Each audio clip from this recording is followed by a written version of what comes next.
up, guys?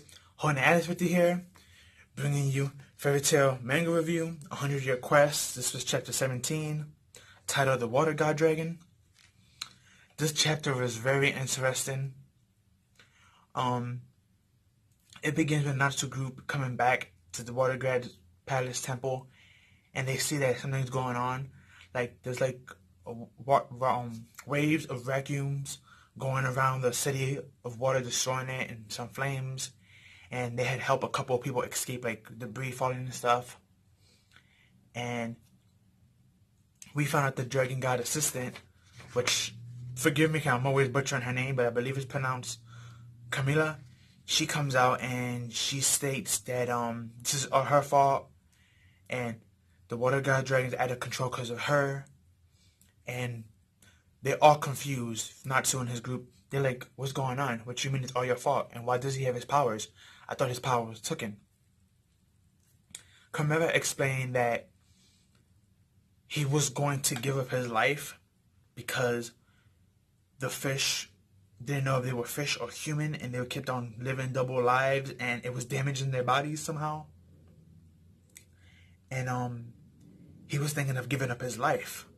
The next time the elf, I believe it's called Elf Magica, the next time that event comes by, that natural disaster, he was going to give up his life to save these people so they could live a normal life.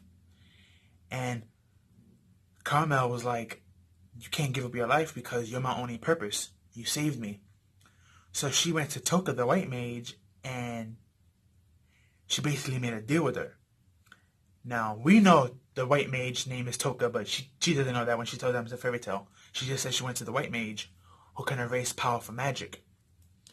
But we find out something more. The white mage cannot just erase powerful magic. She can also manipulate it to its maximum or decrease it to it's taken away, either or, which is very broken. Basically, it's like she's like a level manipulator. She can either manipulate your level to be very, very strong and maxed out, or she can manipulate your level to be nothing. That's technically how I see it. And she's explaining that she didn't want her master to die, so she used Toka to steal his magic. But in the end, it seems Toka betrayed her and is not really stealing her magic, and is actually increasing it to the maximum power, where he's actually out of control and he's actually being destructive. His dragon nature is actually taking over. He's not really thinking. And where she's explaining this to Natsu's group, we switch over to the Fairytail Guild, where Toka finally wakes up and she's handcuffed. And Gajo is doing his cop thing, his bad habit, he's interrogating her. And Jalal is right next to him. So you got Jalal and Gajo both interrogating her, and you have a cute moment with Juvia saying, yeah, what you trying to do to my Grey-kun? And stuff like that. And why are you being so sneaky? And the whole guild surrounding her, so the guild now knows. And she explains to them that the reason why she came here is because she really wanted to see Natsu. But she didn't just want to see Natsu, she wanted to see someone else who's in the Fairytail Guild. Wendy, who's good at enchant magic. Because she wanted Wendy to enchant her body to separate her into two beings. One being her regular self, Toka, and the other one being the white mage. And she thought maybe, since she's a high enchantress, that she should be able to do it. And where she's spilling the beans, her other side kicks in and was like, Toka, you're spilling the beans, you're talking too much. And everyone in the guild gets confused because her voice has changed. Then Toka got up and she broke the handcuffs like it's nothing. And you see her face become like evil. And she has like this evil sinister grin. And she told the Fairytail Guild, I'm going to turn you all into white. And there will be nothing left. And they all got petrified by her aura. Then we switch back again to Natsu's group. And Camila had, she basically begged Natsu, use your dragon slaying magic and please put him down for rest so he wouldn't have to suffer no more in this chaotic form. Even though this is his regular form, but his mind is not regular. It's being corrupted by Toka. So she's begging Natsu to slay him. And we get this epic cliffhanger of Natsu just looking up at the dragon with sadness. Because, Natsu's not a killer. Yeah, he got into a lot of deadly fights, but he has never killed no one. No one in the Fairytail Guild really has. That's not fair. That's against their beliefs to kill anybody. So Natsu's looking up and he's like, wow, I don't want to kill this thing, but at the same time, if he doesn't, this thing's going to rampage, not just to kill everyone that's there in that city, but it's going to continue to rampage until it does die or gets killed. Which means not just the people in this area is going to be hurt, but any other area it moves onto is also going to hurt the people there and anything living. So Natsu right now and his group is just stuck in a very hard choice, very big predicament, and it's a very sad one at that. You know, it's like it's one of those predicaments that we've seen in a lot of movies and shows.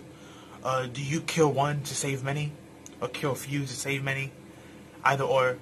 You know, those are situations that we usually see typical in movies and films and drama and manga and comics and all that. So it's really hard to choose, but that's the situation he ends right now. He just try to slay this dragon with his friends, or